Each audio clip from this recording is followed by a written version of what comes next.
Tahun 2022. Ya, apa yang tidak pernah kita pikirkan, yang tidak pernah kita lihat, biar itu yang akan kita lihat di tahun ini, ya. Tapi tentunya semua tidak terjadi begitu saja tanpa mengejar Tuhan, tanpa mengejar ya perkenanan Tuhan, maka semuanya juga kita tidak akan pernah bisa melihat hal-hal yang baik dari Tuhan. Nah, hari ini saudara, tema dari firman Tuhan yang diberi di gereja ini adalah bagaimana kita ini menjadi orang-orang Kristen yang memiliki iman yang mengalahkan dunia, saudara ya. Jadi ayat firman Tuhannya terambil dari 1 Yohanes pasal yang kelima ayat yang keempat. Kenapa saudara? Karena kita tahu ya semakin tahun, semakin hari, semakin bertambah ya usia bumi ini kata Alkitab, maka di hari-hari akhir zaman itu masa akan semakin sukar dan semua yang ada di dunia ini adalah hal-hal yang jahat dan akan bertambah jahat. Ya, dan itu akan terjadi, makanya kita nggak bisa mengubah dunia ini menjadi semakin baik karena Alkitab berkata memang akan semakin jahat. Tetapi yang harus kita rubah adalah iman kita. Bagaimana kita memiliki iman yang dapat mengalahkan dunia. Ya, kita nggak bisa mengubah keadaan di sekeliling kita, tetapi kita bisa mengubah dari dalam diri bagaimana cara kita berespon terhadap semua keadaan.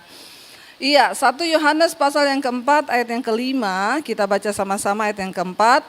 Ayat yang keempat dulu, sebab semua yang lahir dari Allah mengalahkan dunia dan inilah kemenangan yang mengalahkan dunia yaitu iman kita. Ayat 5, saya pengen kita baca sampai ayat 5, di sana dikatakan siapakah yang mengalahkan dunia selain daripada dia yang percaya bahwa Yesus adalah anak Allah. Sebab semua yang lahir dari Allah mengalahkan dunia. Pertanyaannya hari ini, kita ini lahir dari Allah atau dari mana saudara? Karena tidak semua orang lahir kembali di dalam Kristus. Nah, hanya orang-orang yang benar-benar dilahirkan kembali di dalam Allah, dalam Kristus itulah yang dapat mengalahkan dunia. Kita nggak bisa punya iman yang pas-pasan karena dunia ini akan semakin jahat di depan kita. Tetapi ketika kita ini sungguh-sungguh di dalam Tuhan, dalam Allah, maka dikatakan semua yang dari Allah, semua yang lahir dari Allah itu mengalahkan dunia. Dan inilah kemenangan yang mengalahkan dunia yaitu iman kita. Tapi iman yang bagaimana saudara? Semua orang mengaku punya iman, tapi hanya sedikit orang yang berhasil benar-benar ya dengan iman itu keluar sebagai pemenang di hari-hari ini. Alkitab berkata iman tanpa perbuatan adalah mati. Engkau percaya hanya ada satu Allah saja itu baik, tapi setan juga percaya akan hal itu dan setan gemetar. Ya, berulang kali saya menyampaikan kalau level iman kita cuma sampai dipercaya, berarti kita satu level sama siapa? Sama setan. Karena Alkitab bilang engkau percaya hanya ada satu Allah itu baik. Dan setan juga percaya akan hal itu. Ya, jadi kalau kita cuma sampai dipercaya aja kepada Tuhan, iman kita iman percaya toh, maka kita sama setan satu level imannya. Ya, maaf, saya harus beritahu kepada kita, apa yang membedakan kita sama setan? Setan percaya, kita percaya, tapi yang membedakan kita sama setan, kita melakukan firman. Setan tidak akan pernah mungkin melakukan firman. Jadi kalau saudara ingin level imannya lebih tinggi dari setan, maka tidak ada pilihan lain. Jangan cuma percaya kepada Tuhan, tapi jadilah pelaku-pelaku firman Tuhan. Supaya enggak satu level sama setan. Jadi orang Kristen hari-hari ini tidak mudah lagi dirasuki setan. Kenapa banyak orang dirasuk setan? Karena satu level sama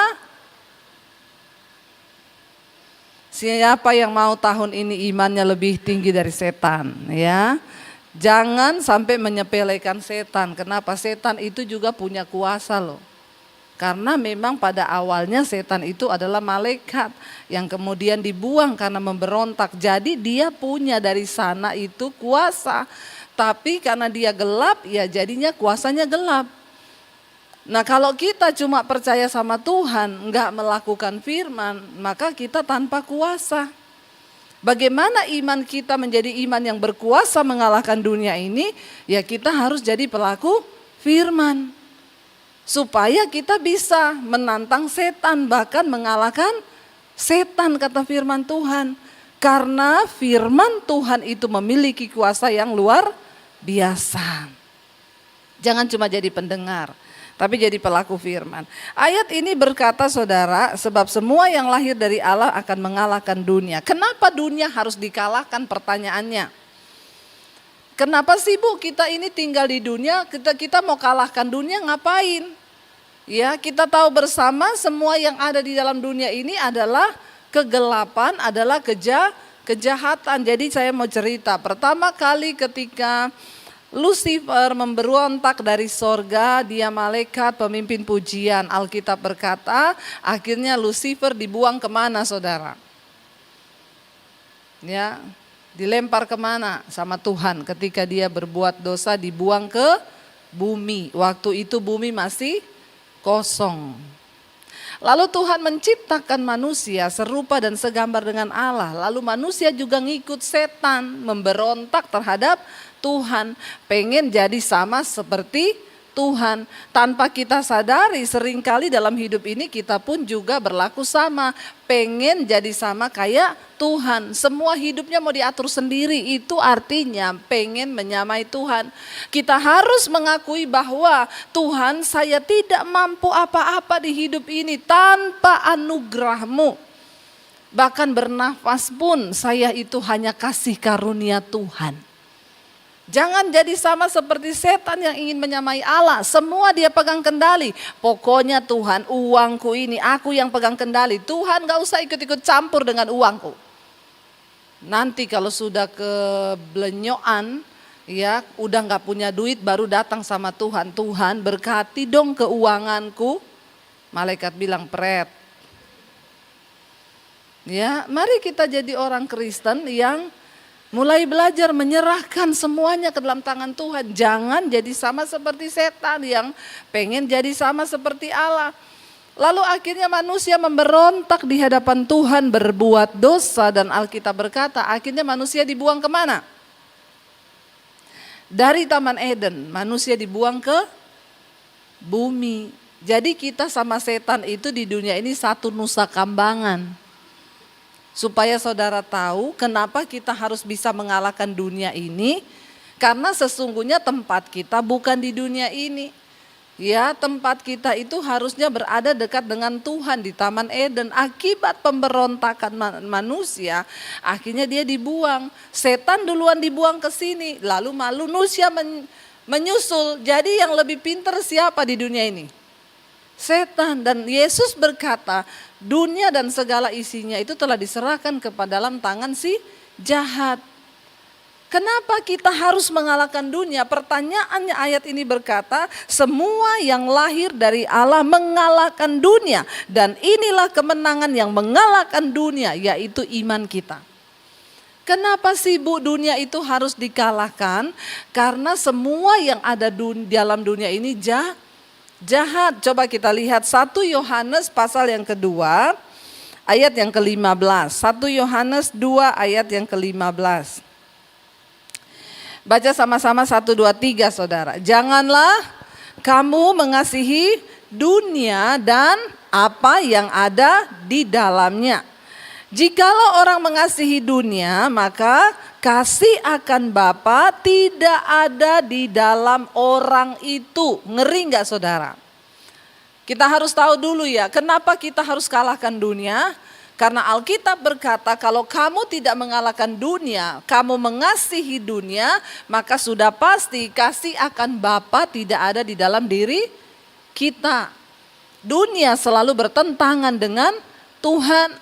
Kenapa kita harus mengalahkan dunia ini? Janganlah kamu mengasihi dunia dan apa yang ada di dalamnya. Karena dunia ini jahat dan di dalamnya itu semua adalah yang jahat. Ya, maka dari itu dikatakan jikalau orang mengasihi dunia, maka kasih akan Bapa tidak ada di dalam orang itu. Ngeri saudara, orang yang mengasihi dunia tidak mungkin berkenan kepada Tuhan. Lalu apa sih Bu, kenapa sih dunia dikatakan jahat? Yuk kita sambung ayat yang berikutnya, ayat yang ke-16 ya. Ayat yang ke-16 baca sama-sama 1, 2, 3. Sebab semua yang ada di dalam dunia yaitu keinginan daging dan keinginan mata serta keangkuhan hidup bukanlah berasal dari Bapa melainkan dari. Karena ternyata yang ada di dunia ini semua hal-hal yang bukan berasal dari Bapa. Karena dunia ini pembuangan.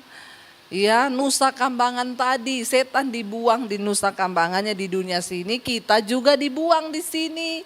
Jadi kita hidup satu nusa kambangan sama setan. Makanya supaya kita tidak terseret oleh pekerjaan setan di dunia ini, tidak ada pilihan lain. Iman kita harus kuat dan hidup. Ya, kalau enggak terseret semua saudara. Nah ini yang ada dalam dunia ini yaitu apa yang ada dalam dunia yang bukan berasal dari Allah. Yang pertama keinginan daging. Semua kita punya daging. Punya ya, walaupun kurus tetap ada daging loh. Siapa yang paling kurus ini? Ya, pasti ada dagingnya, ya. Daging yang pertama saudara, Galatia 5 berkata, keinginan daging itu telah nyata. Apa itu daging? Percabulan, ya, kenajisan, ya, percederaan, roh pemecah belah, perselingkuhan, amarah, kepahitan, dendam, iri hati, sakit hati, itu semua ada di dalam daging. Jangan pikir, oh saya kurus Bu, daging saya kecil. Biasanya yang kurus itu malah besar loh keinginan dagingnya.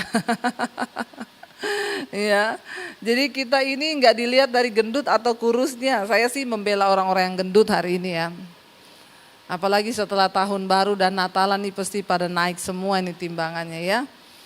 Tapi enggak apa-apalah ya, gendut kurus yang penting berkenan sama Tuhan. Amin. Ya, dikatakan di sana ini perbuatan daging itu telah nyata. Yang pertama yaitu percabulan, kecemaran, hawa nafsu, apalagi di sana dikatakan ya, penyembahan berhala. Lalu apa? Sihir, perseteruan, perselisihan itu daging. Jadi jangan banyak-banyak berselisih ya. Iri hati itu daging, amarah, kepentingan diri sendiri, percederaan, roh pemecah. Jangan ada yang membawa roh pemecah belah di sini. Lalu kedengkian, ini daging, apalagi kemabukan, apalagi pesta pora dan sebagainya. Terhadap semuanya itu, kuperingatkan kamu seperti yang telah kubuat dahulu, kata Rasul Paulus di sini. Firman Tuhan bilang bahwa barang siapa melakukan hal-hal yang demikian, ia tidak mendapat bagian dalam kerajaan Allah. Jadi saudara tahu kenapa kita harus punya iman yang hidup untuk mengalahkan dunia? Karena yang ada di dalam dunia ini bukan yang dari Tuhan. Yang pertama keinginan daging. Ini daging loh, kita udah baca tadi tuh, ini bukan setan. Yang saudara baca dari awal tadi, percabulan, kenajisan, hawa nafsu, amarah, kebencian, itu bukan setan, itu daging. Jadi kalau ada orang selingkuh, hidup dalam kenajisan, jangan cepat-cepat salahin setan. Karena ini daging. Dan ini yang ada di dalam dunia.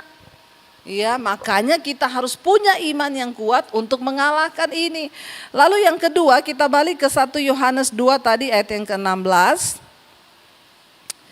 Yang kedua yang ada dalam dunia ini dikatakan adalah keinginan mata. Yang kedua keinginan mata. Jadi mata ini ternyata punya keinginan. Ya, mata saudara punya keinginan enggak?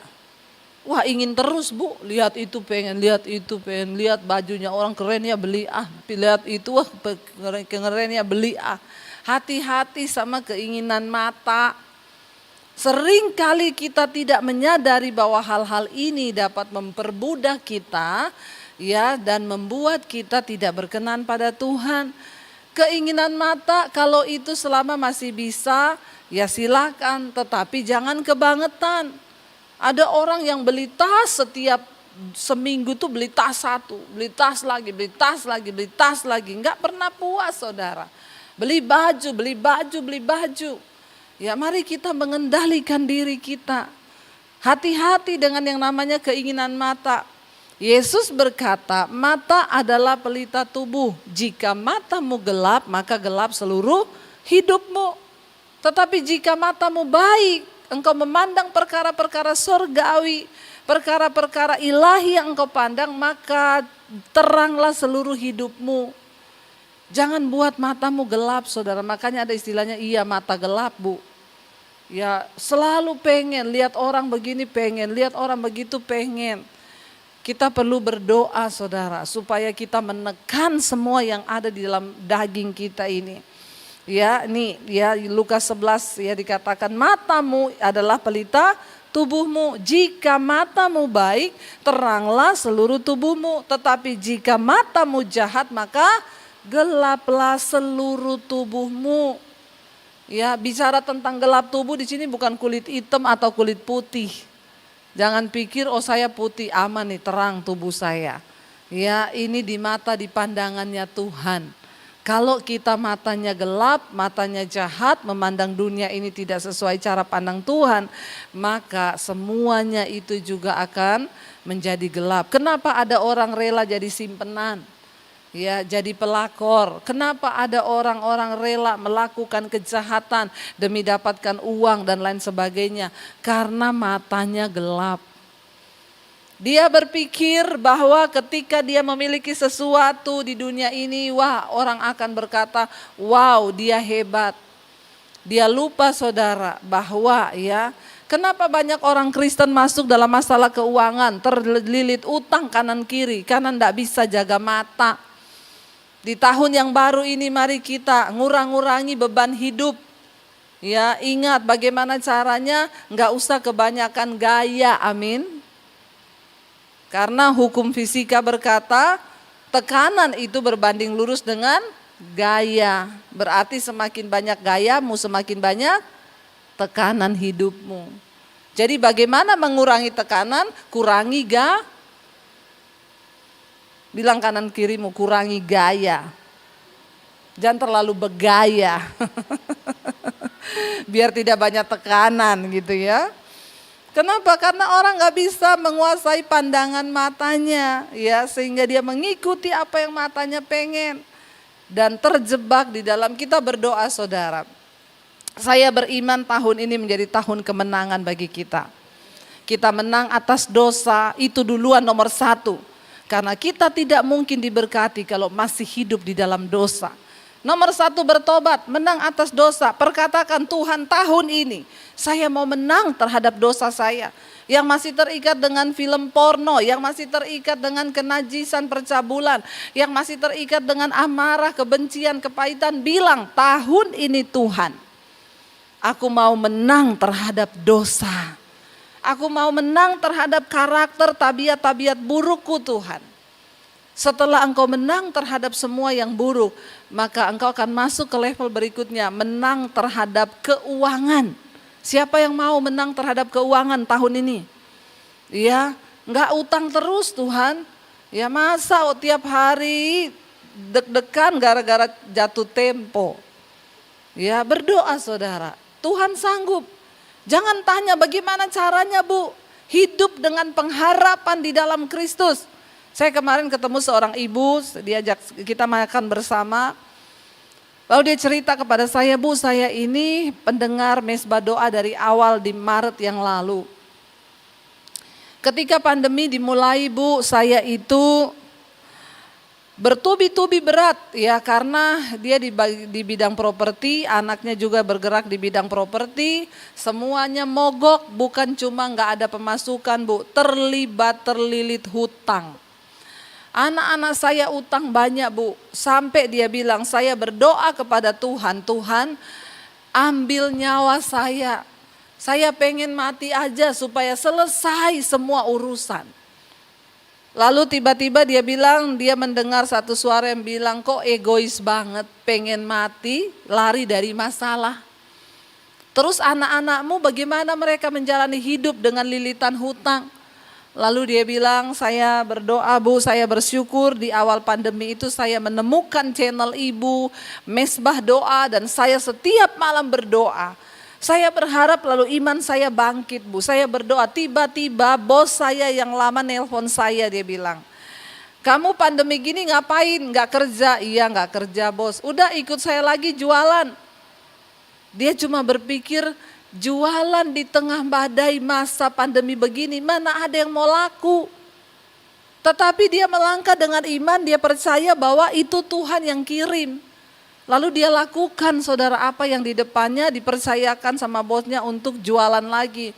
Dia bilang, Ibu Debbie, kita punya Tuhan yang terlalu hebat dan dahsyat. Dari seorang yang tadinya sudah pengen mati, Ibu tahu Bu, penjualan saya omset di tengah masa pandemi 1 bulan berapa? Ratusan miliar. Bukan ratusan juta, ratusan miliar Bu. Dan saya belum pernah menjual dengan omset yang segede itu dulu ketika belum pandemi, enggak pernah. Tetapi justru di tengah pandemi Tuhan menyatakan kebesarannya. Saudara, engkau percaya enggak engkau punya Tuhan yang hidup? Keadaan di sekelilingmu bisa berubah, tetapi Tuhan kita enggak berubah. Karena itu berkat kita tidak ditentukan oleh keadaan di hidup kita. Sebab kita punya Tuhan yang tidak dibatasi oleh ruang dan waktu. Dia Tuhan yang sanggup bekerja selama ada iman. Selama ada sesuatu yang dapat Tuhan perhitungkan di dalam hidupmu sebagai sebuah kebenaran. Selalu ada jalan yang akan Tuhan bukakan. Saya bilang, wow Bu, iya Bu Debbie, saya tercengang. Apa yang Tuhan buat? Saya belum pernah jualan sebelum pandemi itu dengan omset yang ratusan miliar di tiap bulan. Tapi Tuhan nyatakan itu justru di tengah-tengah masa pandemi. Karena itu semua dia bilang, saya hanya mau ngomong itu cuma karena Tuhan. Dan dia berkata, terima kasih Bu, terima kasih karena Mesbah Doa menjadi kekuatan bagi saya di tengah-tengah masa pandemi. Saudara, ya kita harus percaya. Mari kita memandang kepada Tuhan, melihat semua yang Tuhan buat di depan kita itu baik adanya. Hiduplah dengan pengharapan. Jangan biarkan matamu menguasai engkau sehingga engkau melihat hal-hal yang tidak benar. Lihatlah kepada Tuhan. Lalu yang ketiga tadi sana dikatakan apa yang ada di dalam dunia ini. Yang ketiga adalah keangkuhan hidup, yaitu kesombongan. Ya. Sebab yang ada dalam dunia ini dikatakan tadi 1 Yohanes 2 ayat 16 ya. Keinginan mata serta keangkuhan hidup bukanlah berasal dari Bapa melainkan dari dunia. Ya, hidup itu ndak usah sombong-sombong, biasa aja, amin. Orang-orang itu kalau ketemu saya selalu ngomongnya gini, Bu Debbie itu rendah hati ya. Saya tanya gini, kamu tuh nilai saya rendah hati itu dari mana? Ya enggak, pokoknya ibu tuh rendah hati.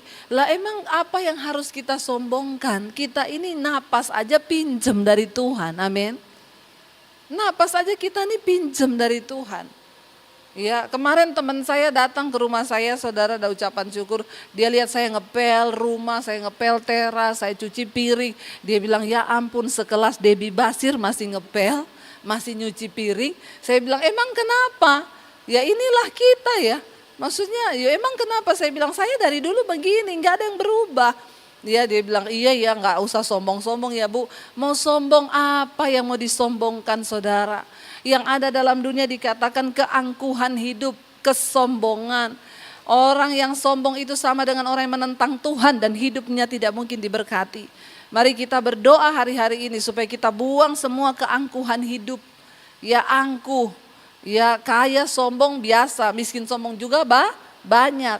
Jadi gak kaya gak miskin, semua orang punya bakat sombong. Tapi Alkitab berkata Tuhan menentang orang yang sombong, tetapi Dia meninggikan orang yang rendah hati. Mari kita minta pada Tuhan, tahun ini kita jalani dengan rendah hati. Supaya apa saudara? Ya, supaya kita bisa mengalahkan dunia ini. Jangan sampai kita terbawa dengan apa yang ada di dunia ini. Dan ayat 17 berkata di sini, ya kita lihat ayat 17. Kenapa kita harus mengalahkan dunia? Ayat 17 berkata, dan dunia ini sedang lenyap dengan keinginannya, tetapi orang yang melakukan kehendak Allah tetap hidup selama-lamanya. Kenapa kita harus kalahkan dunia? Karena semua yang dunia tidak berasal dari Allah, dan dunia ini sedang lenyap. Jadi kalau kita ikut-ikutan mencintai dunia, maka nasib kita juga sedang lenyap. Tetapi orang yang melakukan kehendak Allah itu akan tetap hidup sampai selama-lamanya di dalam kekekalan. Mari kita mau terus berkata, terima kasih Tuhan. Kami hanya mau mencari kehendak-Mu, memandang wajah-Mu tahun-tahun ini. Saya undang para imam musik maju ke depan, ya, agar kami semakin berkenan di hadapan Tuhan. Kami mau Tuhan untuk sungguh-sungguh menjadi pelaku-pelaku firman-Mu. Kami mau Tuhan tuh sungguh-sungguh mengejar perkenanan Tuhan agar hidup kami semakin hari semakin berkenan di hadapan Tuhan. Mari kita bangkit berdiri bersama saudara, sekali lagi kita naikkan pujian tadi, memandang wajah-Mu Tuhan, mengikuti segala kebaikan-Mu, memandang wajah-Mu, mengikuti kebaikan-Mu, mengejar hadir-Mu dalam hidupku. Bilang pada Tuhan, kami mau Tuhan membawa sembah kami, membawa sembahku, menyatakan kebesaran-Mu, mengejar hadir-Mu dalam hidup. Lebih lagi biar jemaat katakan di hadapan Tuhan, memandang. Katakan ini kerinduan kami Tuhan. Biar tahun ini kami terus mencari wajah-Mu Tuhan, mengikuti kebaikan demi kebaikan Tuhan di dalam hidup kami. Ajak kami mengejar hadir-Mu Tuhan di dalam hidup kami. Yes Lord Jesus, kami bawa sembah kami Tuhan. Oh, menyatakan kebesaran-Mu, mengejar hadir-Mu dalam hidup. Yes, lebih lagi katakan, memandang wajah-Mu, memandang wajah-Mu, mengikuti kebaikan-Mu, mengejar hadir-Mu dalam hidupku. Kami bawa